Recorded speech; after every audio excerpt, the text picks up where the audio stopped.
Hello and welcome to this Chatham House webinar in association with the Atlantic Council, looking at the Rohingya crisis 3 years on. It's 3 years since an exodus of Rohingya people from Myanmar took place. And so we're taking this point to reflect on the current situation, international responses, and particularly in the light of the COVID epidemic. We're joined by 4 panelists. Ellen Stensrud, researcher from the Norwegian Centre for Holocaust and Minority Studies. Rudaba Shahid, non-resident senior fellow at the Atlantic Council. Claire Smith, lecturer in the Department of Politics at the University of York. And Susanna Williams, also at the Department of Politics at the University of York. So without further ado, please let me turn to Ellen Stensrud for your thoughts. Thank you so much, Garrett. First of all, I would like to thank the organizers at Chatham House for inviting me to join this very timely and hopefully interesting event. In my presentation, what I would like to do is to address one of what we often see as the root causes of the persecution of the Rohingya. And through this, I want to point to some major issues at stake when it comes to the future of the Rohingya in Myanmar. This is partly actually to sort of remind ourselves and not lose sight of what lies beneath the crimes against the Rohingya. The UNHCR has stated that repatriation of Rohingya to Myanmar must be voluntary, safe and dignified. And it is my argument that this is not possible without keeping some of these root causes in mind and trying to address them. Many observers of the Rohingya situation have stated that citizenship is at the heart of their plight. And although we can discuss what are the main contributors or underlying factors, I think this concept of citizenship is crucial. So I want to spend my presentation expanding on that. First, I want to say a little bit about how citizenship is defined in Myanmar. Citizenship rights in Myanmar are ethnically, or one might use the term racially based. According to the 1982 citizenship law, only those belonging to ethnic groups who settled in the territory of what is now the Union of Myanmar before 1823 are by definition considered citizens of birth, which is the highest category of citizenship. Further, a list of 135 national races defines those groups who are eligible for citizenship. The Rohingya, for many reasons, are not on this list, and they are not mentioned as one of the national groups in the citizenship law. And consequently, they can only be granted citizenship if they can document a family lineage in Myanmar for several generations, which is, of course, often impossible or extremely difficult because such documentation may be lacking or just has been lost. And these citizenship verification processes in the past have been very slow and not very credible. So ethnicity, which again is linked to notions of territorial belonging and ancestry, is therefore essential to citizenship in Myanmar. And my argument, and I think many will agree with me on this, is that this knot must be untied for the Rohingya to have a future in Myanmar, but it is extremely sensitive and contentious, and a broader discussion about the link between ethnicity, historical belonging, and a wide scope of political rights is difficult for many reasons. And first of all, it is difficult because in Myanmar, the recognition of national ethnic group status implies certain political rights. For example, fight for territorial or political autonomy is often linked to ethnicity, and demands for recognition as an ethnic national group in Myanmar are associated with political claims and are therefore highly contentious. So one reason why the authorities in Myanmar and the population in general do not recognize the existence of the Rohingya as a group is because that would potentially legitimize wider political demands down the road. So the group's right to self-determination is therefore ignored. Another reason why it is extremely difficult to address this issue of ethnicity is simply because ethnicity is in many ways protecting the minority groups. Many ethnic groups see that there is protection and recognition in being on this list of 135. And for larger ethnic groups, territorial homeland, and the ethnicity linked to that homeland is the organizing principle for their political demands. So their fight for political rights often take the form as a fight for ethnic rights. And the recognition as a national ethnic group is therefore essential. And these are one or two of the reasons why it is so extremely difficult to address the issue of citizenship and ethnicity in Myanmar. And added to this, of course, the liberalization since 2011 has contributed to a surge in ethno-nationalism. So my sort of message in this presentation today is that I think amidst all the humanitarian concerns that are essential, of course, and will be addressed, I think, by some of the other speakers, we must keep drawing attention to some of the root causes of the atrocities committed against Rohingya. I think if the question of citizenship is not addressed and guaranteed, there can be no such thing as a safe return for the Rohingya in Myanmar. Because the forced expulsion of the Rohingya from Rakhine was ultimately an expression of the fact that they were not seen as members of the political entity that is Myanmar. So opening up this entity for the Rohingya is essential, but at the moment it is very difficult to envisage how that will happen. And I am not very optimistic that such a discussion about ethnicity and citizenship can take place in Myanmar in the foreseeable future. Okay, thanks to the Atlantic Council and Chatham House for jointly organizing this. And I will start off my presentation by giving you an overview of the situation in the Rohingya refugee camps in Cox's Bazar of Bangladesh, where this pandemic has created lots of challenges. If we consider the density in the camps, which is about 3 times that of Manhattan, and each shack in the camps on average having about 10 square meters and typically housing 5 to 6 people, we can easily understand the social distancing guidelines stated internationally are quite hard to follow. The first case of COVID-19 was detected in mid-May, and a Yale University study has shown that 25% of respondents have experienced at least one symptom of the virus: dry cough, fever, and so on. It has also been reported that due to the fear of potential separation from family members, refugees normally do not reveal their symptoms and instead buy medications from local pharmacies for self-treatment. Testing is very low, which, by the way, is very low in South Asian countries generally. India is doing 40 tests per 1,000.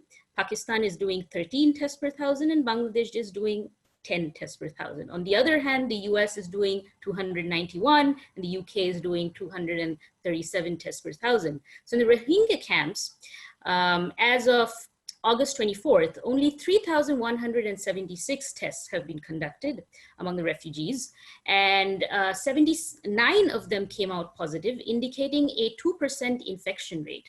This is much lower than the rate found in the host population, which is approximately 16%. However, the death rate, on the other hand, is 8%, while for the host population is 2%. In case of an outbreak in the camps, healthcare facilities are inadequate to handle a severe public health crisis.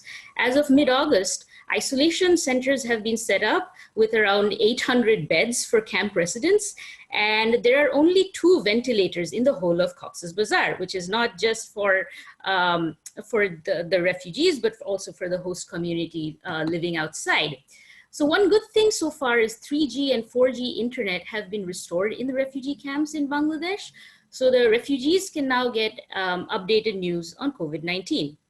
During this time, many have tried to escape this situation and have been turned away from certain countries in Southeast Asia where boats carrying refugees arrived on their shores. So let us talk about a few things that can be done in the short term and the long term, other than maintaining hygiene and washing hands, which local and international NGOs have been emphasizing upon. So the first thing in terms of the short term, I would be talking about funding. So I would like to point out that the international community must provide timely financial support to the government of Bangladesh to manage this crisis. So from a report from last year up until August 2019, the international community had only provided $330 million out of the promised $920 million for that year. I haven't come across a report for this year, but it must be emphasized that for such a crisis, funding needs to arrive on time. The international community should also place immediate sanctions on Myanmar. As Ellen has been talking about, all these ethnicity and citizenship issues not only affect the Rohingyas, but also many other ethnic groups. So if the repatriation of the Rohingyas is to happen, eventually happen, experts believe that only a strong stance by regional and global powers can help pressurize Myanmar to change its behavior and give this persecuted community full citizenship rights. Sincere support of regional powers such as China and India are also crucial.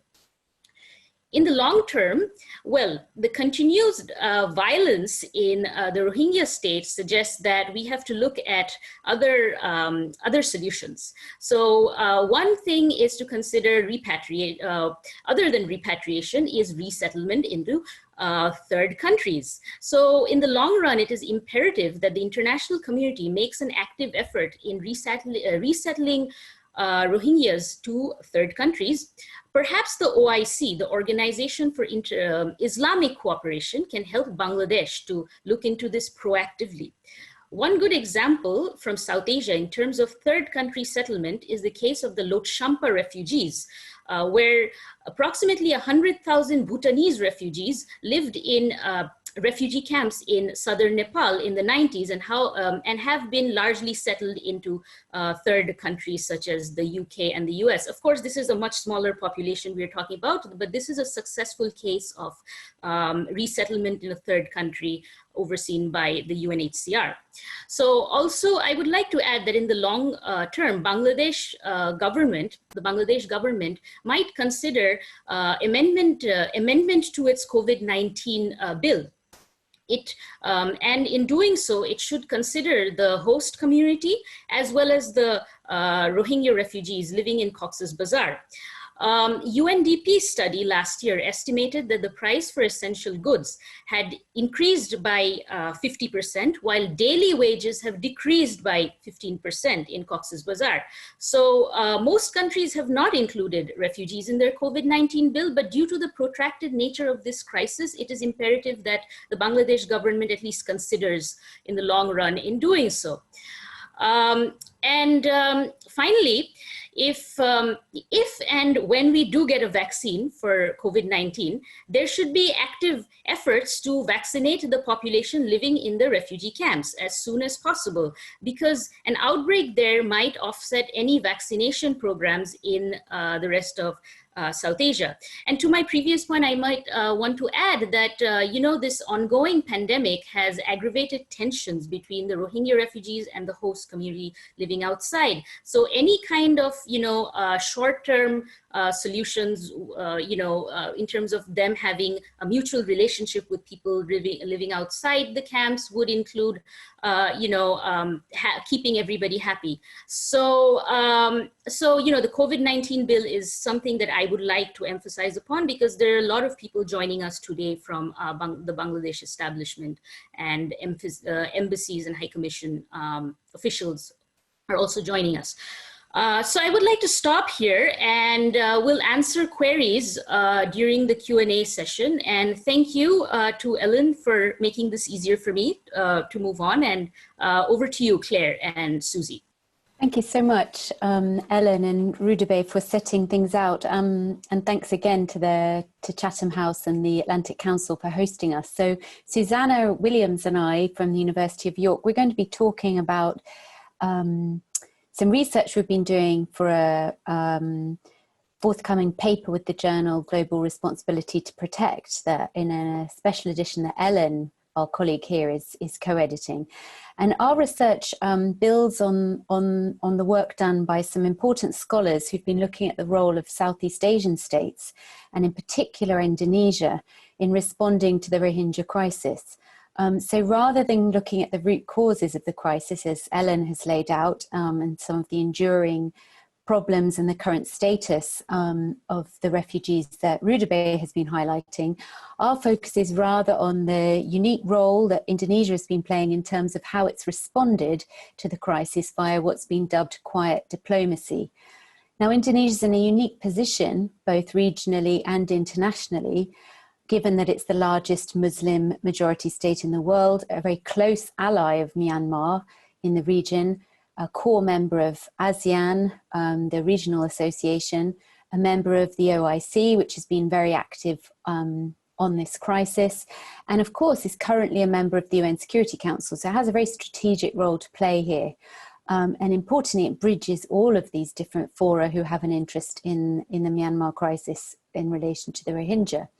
And we found in our research that there have been 4 key sets of values and interests that have played a role in formulating the quiet diplomacy approach under the leadership of President Jokowi. And 3 of these we find have played the most important role due to a combination of domestic and regional pressures and interests. And so I'll highlight 2 of these, and then Susanna will come on to focus on 2 more. And we'll briefly go through each of these values, highlighting their contribution to Indonesia's response, as well as how it's been constrained in terms of how it's responded. And the main activities that Indonesia's engaged with in terms of the crisis, which reflects, and the way that they've engaged reflects finding some sort of middle path between these competing values. And as such, they've focused very much on humanitarian assistance, supporting technical capacity building in partnership with the Myanmar government, and mediation between parties, especially local parties involved in the crisis, via their good offices. So on the first point, on domestic politics, this the role of particular national values, political values, in determining Indonesia's response has been very important. These principles of national sovereignty, non-interference, and the protection of territorial integrity have really underpinned Indonesia's position. Indonesia's experience of going through a military to democratic transition, where the military has been kept on side, very much in parallel with Myanmar's case, has meant that as part of the process of that transition, the military retains a great deal of influence, even if not within the formal political sector, certainly as an active player in politics. And the military cannot be sidelined, therefore, in any decision-making, both on peace building nationally and in Indonesia's approach regionally and internationally. Now, that position underpins their national model of peace building that they use in their own domestic conflicts, and helps guide their focus in terms of this particular crisis by focusing on economic development, humanitarian assistance, technical reforms, capacity building, and so forth, rather than political and civil reforms. So not addressing the issues that Ellen raised around citizenship, but more responding to how to work with the military and the government in terms of perhaps influencing how they address these problems. And Indonesia's position is very much seeing itself as a part of the ASEAN family with Myanmar, and treating Myanmar as a state undergoing a parallel transition, so working with it and not in overt public criticism of it.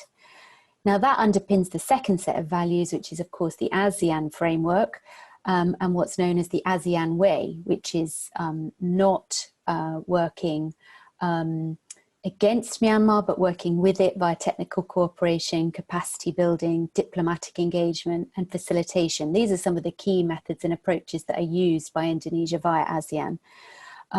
This one family approach, as various officials have called it. So that is, you keep criticism of the situation within ASEAN fora, and do not take that too overtly publicly. And that's seen as the most effective mode of building these relations with Myanmar and trying to work with them from the inside. So I'll now hand over to Susie to reflect on the other 2 critical sets of values. Thank you. So the third set of values that we found has influenced Indonesia's foreign policy towards Myanmar has been Islamic humanitarianism, which has mainly come from domestic pressure from Islamic groups, which have been at both local and national levels. And some groups have been slightly more militant, some have been more moderate, but the government has had to respond to and mitigate all of the demands whilst not interfering or upsetting the balance with the ASEAN and national political position, which, as Claire said, respects sovereignty and non-interference principles. So the government's answer to this has been to facilitate humanitarian aid, support refugees domestically and support Islamic NGOs working inside Indonesia and Myanmar. And this has mitigated pressure within Indonesia, but it's all been through ASEAN and bilateral channels. And then the fourth set of values we found have influenced civil society, but not necessarily the government's foreign policy towards Myanmar, which has been human rights and the R2P norm. So yeah, these values have been felt most strongly in civil society, who've been openly critical of the government for not doing more to protect the Rohingya in Myanmar and regionally. So again, the government's answer has been to provide humanitarian assistance and also to show solidarity to Muslim minority groups and engage in interfaith dialogue in Myanmar. So whilst the government does show a level of commitment to R2P and human rights at an international level, they've not necessarily used the language of R2P in foreign policy, and they've more facilitated aid through ASEAN. So just to wrap up, we found that the three sets of values have had the most influence in formulating this middle way, this quiet diplomacy approach that Indonesia has taken towards Myanmar so far. These have been focused on aid, training of both military and government partners, opening cooperation, containing criticism within ASEAN and bilateral fora, and attempting to continue to build trust and keep channels open. That's been the key goal. Now, that doesn't mean that the government of Indonesia is not committed to trying to do more to protect the Rohingya and reduce atrocities, more that they see that this is the best way to produce a long-term situation that's more conducive for them to return, and for those that have remained within Myanmar, for them to live more peaceably. They're not going to do this via a more combative, legalistic or conflictual process. They want to focus on this trust-building exercise via partnerships and aid and economic delivery. Remaining questions, of course, are around how effective this approach has been. Indonesian organisations do have better access, both within Rakhine State itself and via particular organisations than others in terms of providing aid. Diplomatic channels have been open, as well as communications across the military. Does this directly resolve the roots of the conflict? Arguably not. On the other hand, it has potentially played an important role in reducing and mitigating some of the effects of the violence against that community, both inside and outside Myanmar. So on that note, we'll stop and hand over to Gareth. No, thank you for three interesting sets of analysis on the challenge. We have questions starting to come in. Please do put your questions using the question and answer function. And I should have mentioned at the start that this discussion is on the record. Let's go back. I mean, you were talking about the reaction from Indonesia. Some questions are coming in just about the broader international reaction, the reaction in international organizations, and an additional question, what could be done to make the issue more of a priority for other countries? I don't know if, Claire, you want to come in on that, expanding from Indonesia to other countries in ASEAN? Well, one interesting thing actually to note there is that Malaysia, which is the other Muslim majority state within ASEAN, has been much more vocal in its criticism of Myanmar. And one interesting thing for us to compare was why it is that Indonesia has taken a quieter approach to what has been called the megaphone diplomacy approach of Malaysia. And we find there that the national interests that Indonesia is trying to balance have pushed it much more towards focusing on a humanitarian response rather than much more public and overt diplomatic criticism. of the case. So Malaysia has played a role in the OIC, and the OIC has obviously been a very important organization behind the ICJ's case against Myanmar, which Ellen or others may want to reflect more on. But what's interesting is this isn't a West versus East situation at all. There's a great deal of divergence within Southeast Asian and Asian countries more broadly in terms of how they've responded to the crisis. And some have actually said that the way Indonesia's responded has been quite in the lines of how some of the UN organizations and other Western governments have responded in terms of playing this very quiet and diplomatic role.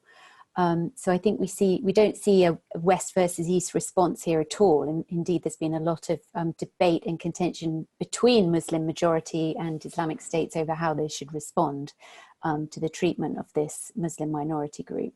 But I'm sure my colleagues have got more to offer there on the international position.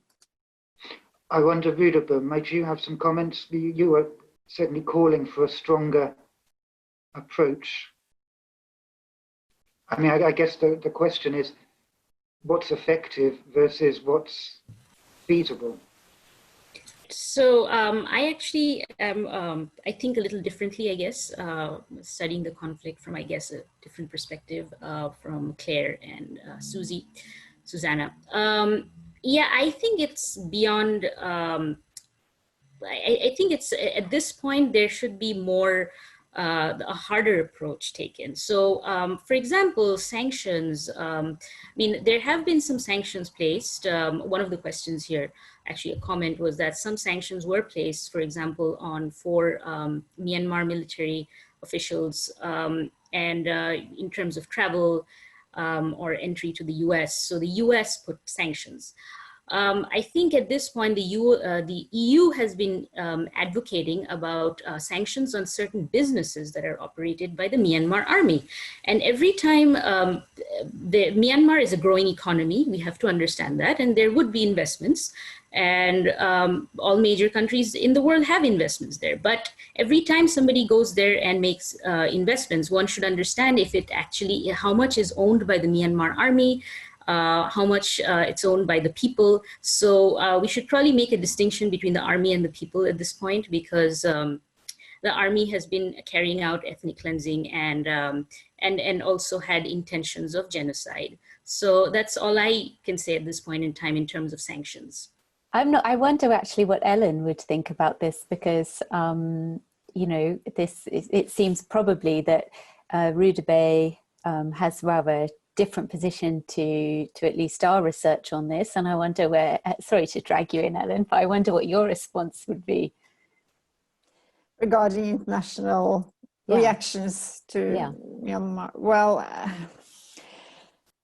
I really don't know what now, if we by international mean Western. I don't really know what there is to do now, because it's kind of I mean, one thing is, of course, humanitarian support to the refugees, that is obvious, but vis-a-vis Myanmar, how much influence do Western states or organizations have now? I don't know. I mean, not much. I think it's kind of too late in a way. I think that something could have been done, particularly before the elections in 2015, because at the time, when sanctions were lifted and many countries decided to cancel their debt, Myanmar's debt to various Western nations, then, I mean, the issue of Rohingya citizenship, for example, could have been used. I mean, that could have been brought to the table, but many Western countries chose not to. And now, what leverage do Western actors have vis-a-vis Myanmar? I'm not sure. So there's a totally different dynamic now. But I think one thing that we can all do is to sort of call this by its name, which is, it's not a crisis. I mean, we wouldn't call Rwanda in '94 the crisis, the Rwanda crisis. And I think that this way of sort of treating this as something not so serious, or something that sort of can be solved almost by sort of negotiation, is, I mean, I think that was possible maybe in 2016, but now it's something else. And it's, I think, any long-term solution just has to sort of recognize the gravity of the atrocities that has been committed, and it's very difficult to envisage now that someone should be, other than the regional powers in Asia, should be able to push Myanmar to anything, because they haven't really tried to do that before. Thank you. There are a couple of questions coming in about broadly the question of radicalization. I'm not sure which of you might like to take that, the question of radicalization within the Rohingya that are left in Myanmar, or those in camps in Cox's Bazar in Bangladesh. Sure. There are reports of radicalization, especially within the camps. But it's how credible they are. That's something to think about. But of course, the ARSA is a reality, and that has been a byproduct of years of violence against this group of people who have been pushed to a corner, and this is a reaction to that. So, ARSA, we also know about the ARSA that's in public domain, that they get funding from international actors and countries in the region, from Middle East and Pakistan. But how much they are in the camps, that's something to probably for reporters to still investigate, because from my research, it's not something that we know as much about the ARSA being in the camps.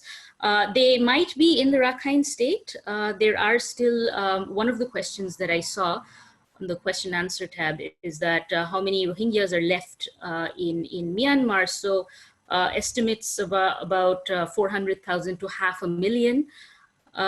So within that population, ARSA may be there. So, and ARSA is a reality, and that's a byproduct of years of violence against this community. Yes, that's true. Claire, do you want to add something about Indonesia's concern regarding militancy? Well, I think that one of the issues that certainly drove the Indonesian government to respond via first recognizing the Rohingya as refugees, which they didn't at first when they started arriving on boats in Aceh province, and then in terms of facilitating access for Islamic organizations who wanted to provide aid both within Rakhine State and to the camps in Bangladesh and the arriving refugees in Indonesia itself, was this worry about rising militancy within Indonesia.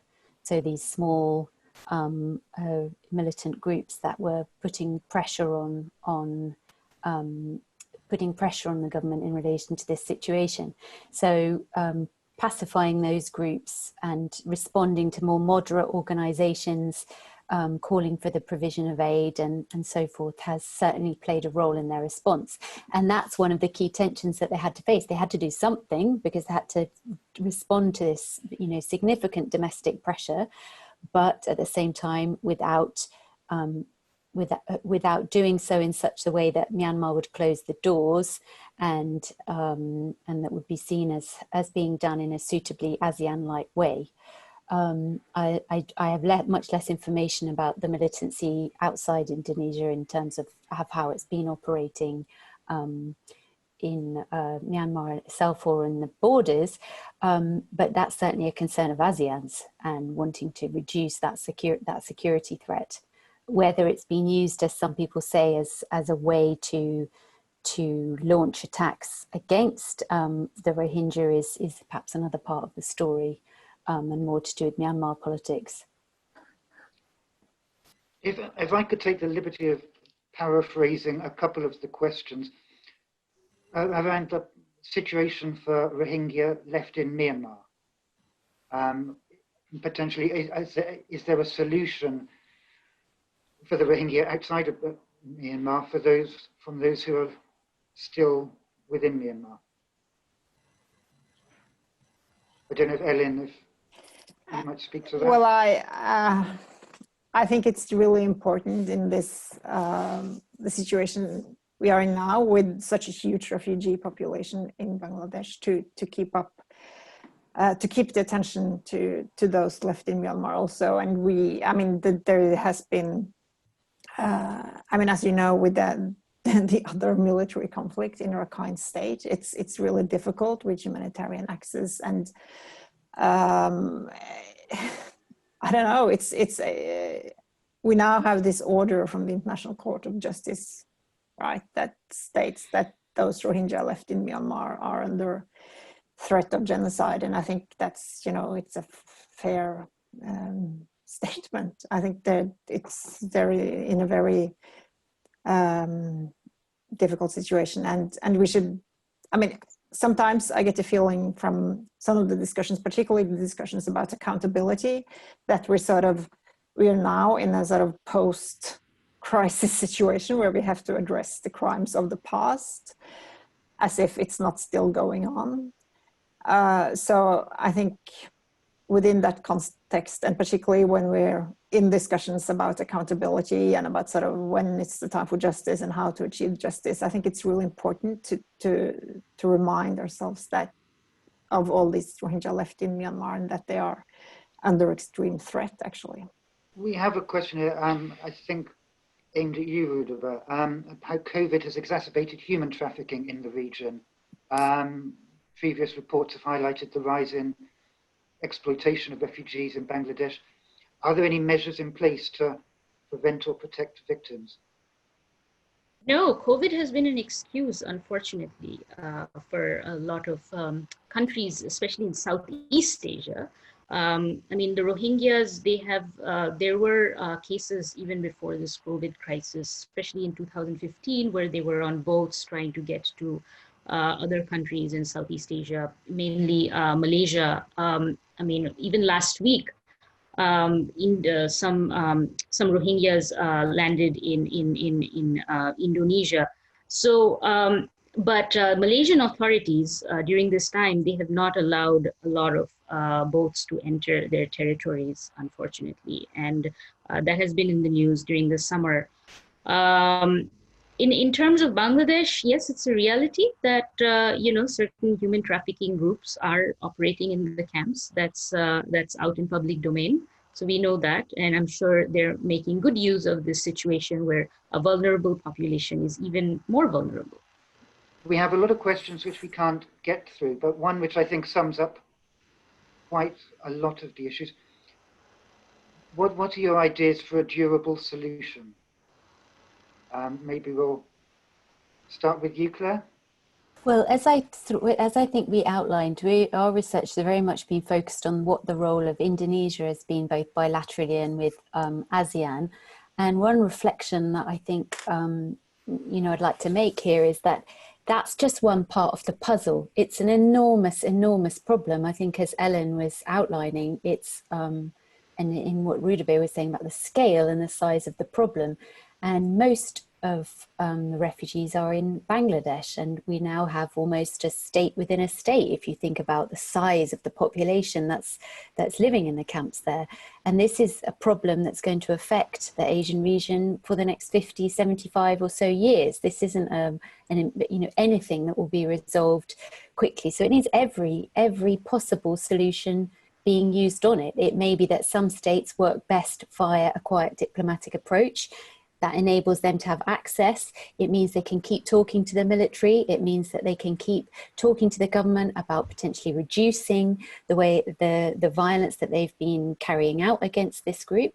It's certainly the case that for other states, they could play a much more effective role in pushing harder in terms of accountability, international legal accountability, and those sorts of mechanisms. And for other states, providing humanitarian assistance is going to be absolutely essential to maintain or hopefully improve the living conditions of those who've been forced to flee. So I think that we have to think on every level and across all of these different organizations.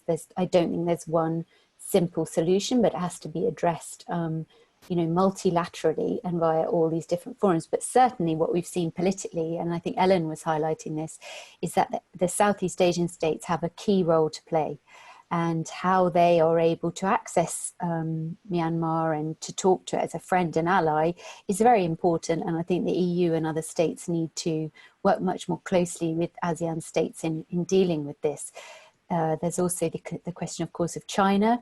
and China's interests, and China has played a role in facilitating peace processes with other ethnic armed organizations within Myanmar, and certainly not in publicly criticizing Myanmar in its approach here.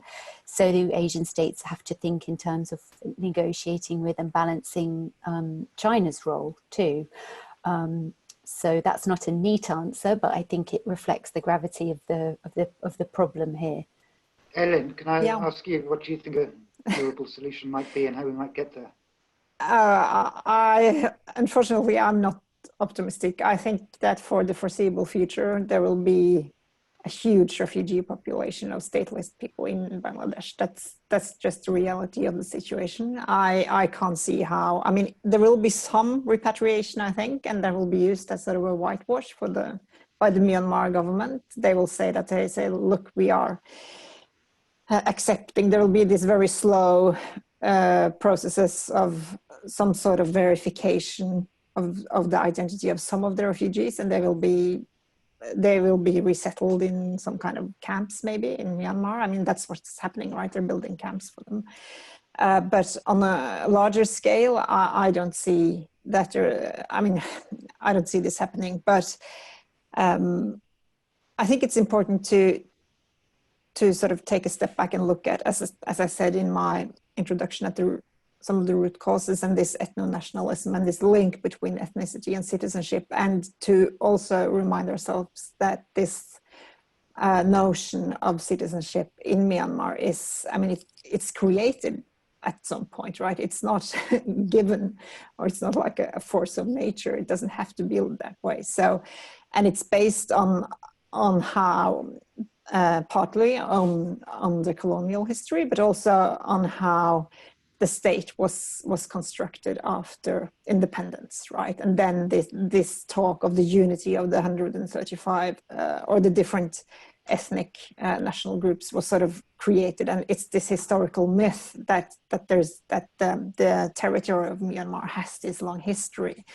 So when you can create a myth like that, maybe you can create another truth, like that Myanmar should be more inclusive and that other people can belong. And it has been possible for other minorities to get citizenship. So it's not impossible, but I think it's, I mean, any solution sort of short of discussing this link between citizenship and ethnicity will just put Rohingya in danger again, I think. Ruda, but last word to you. If you could put forward your ideas on durable solutions. And another question that just caught my eye on the proposal to move the Rohingya refugees in Bangladesh to the Bhasan Char Island. If you had any reaction to that. Okay, so I have probably a minute to answer this. So I completely agree with Ellen that unless and until Myanmar changes its, when they got independence, that is when there would be a solution to this crisis, and people would have the surety that they can go back and get their citizenship, and citizenship is linked to livelihood and property and so on. In terms of the Bhasan Char issue, it's a very iffy question. I mean, in the West, this has received a lot of negative attention. It's also questionable how sustainable that island is. So I haven't been to that island, so I cannot talk about it. There are many different types of media reports in Bengali and also in English. The Bangladesh Navy claims that it is livable.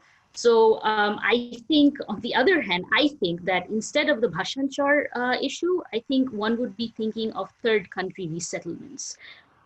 Because that issue has received so much negative attention that even if the Rohingyas actually go there, it would look like they have been pressurized to some extent. And the third country topic, which one can learn from neighboring Nepal. I mean, with the Bhutanese refugees that was there in the 90s, I think that's one study that one should definitely look at and see how international community could convince some of the Western countries, such as the UK and the US, to accept some of the refugees. And as I said before, that's a very small number, 100,000. We're looking at 100 million or more, a million or more now, but we should look at successful cases and learn from that.